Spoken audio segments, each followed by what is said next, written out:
महात्मा गांधी यांनी खेड्याकडे चला अशी हाक दिली होती, परंतु ती हाक संपूर्ण गावापर्यंत पुन्हा एकदा पोहोचवण्यासाठी आणि सर्व गावे समृद्ध करण्यासाठी समृद्ध गाव आहे अभियान चळवळ सुरू केली जाणार असून, गाव समृद्ध झाला तर देश समृद्ध होणार आहे आणि गावातील तरुण गावातच सक्षम झाला तर देश महासत्ता बनणार आहे।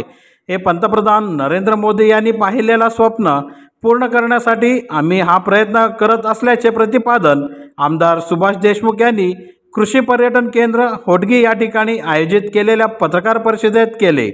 यावेळी बोलताना देशमुख म्हणाले की यांनी स्थानिक रोजगाराला प्राधान्य, शेतीपूरक व्यवसाय प्रक्रिया उद्योग वाढविणे, नवीन उद्योग सुरू करणे, भरड धान्य प्रक्रिया प्रशिक्षण, उत्पादन वाढ हे विषय घेऊन हे अभियान करणार असून, गावाबाहेर जाणारा पैसा गावातच थांबणे आणि बाहेरील पैसा गावात आणणं यासाठी गावाची बलस्थाने शोधण्याचा प्रयत्न, त्याचबरोबर उणिवा शोधण्याचा प्रयत्न या माध्यमातून होणार असून, नसबंदी, कुऱ्हाडबंदी, दारूबंदी या संदर्भात गावे जागरूक केली जाणार असल्याची त्यांनी यावेळी सांगितले।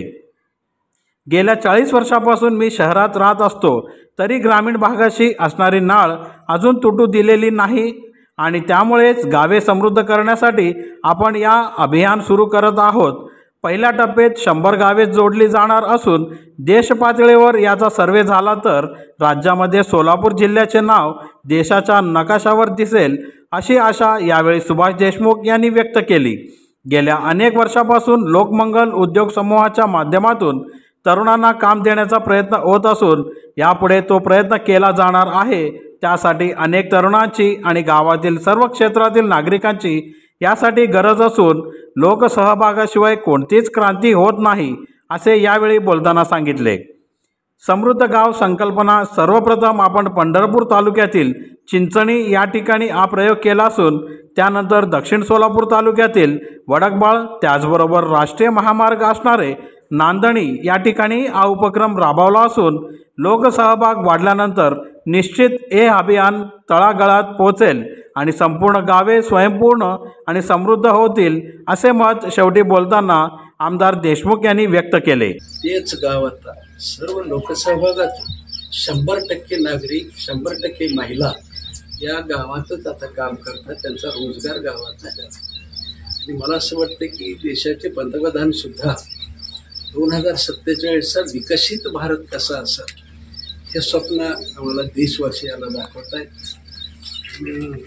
त्यांची ही अपेक्षा आहे की लोकसहभाग खूप मोठा पाहिजे, देशवासियांनी ह्याच्यामध्ये भाग घेतला पाहिजे। आणि म्हणून गेल्या अनेक वर्षापासून समस्त सोलापूर जिल्ह्यानं माझ्यासारख्या सामान्य कार्यकर्त्याला विधान परिषद सदस्य सोलापूर जिल्ह्याचं प्रतिनिधित्व केलं, सोलापूर लोकसभेचं प्रतिनिधित्व करण्याची संधी मला दिली।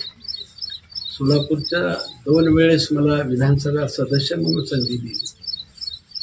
माझ्या पक्षाने मला, सरकारने मला सहकार मंत्री म्हणून काम करण्याची संधी दिली। आणि म्हणून समस्त सोलापूर देशाचं काम करणारी वेगळी टीम आहे, पण एक सोलापूर जिल्हा म्हणून मला असं वाटतं की ह्या 2047 विकसित भारतामध्ये आपलं सोलापूर जिल्हासुद्धा विकसित झाला पाहिजे। सोलापूर जिल्हा विकसित केव्हा होणार आहे? गावं विकसित झाली तर सोलापूर जिल्हा विकसित होऊ शकतो। गाव केव्हा विकसित होणार आहे?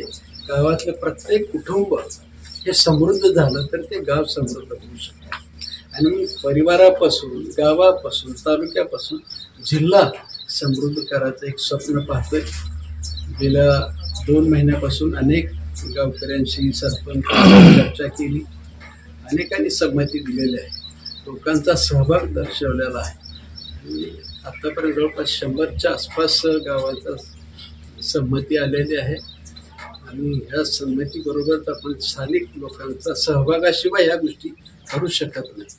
आणि म्हणून 2 ऑक्टोबर महात्मा गांधींची जयंती आहे।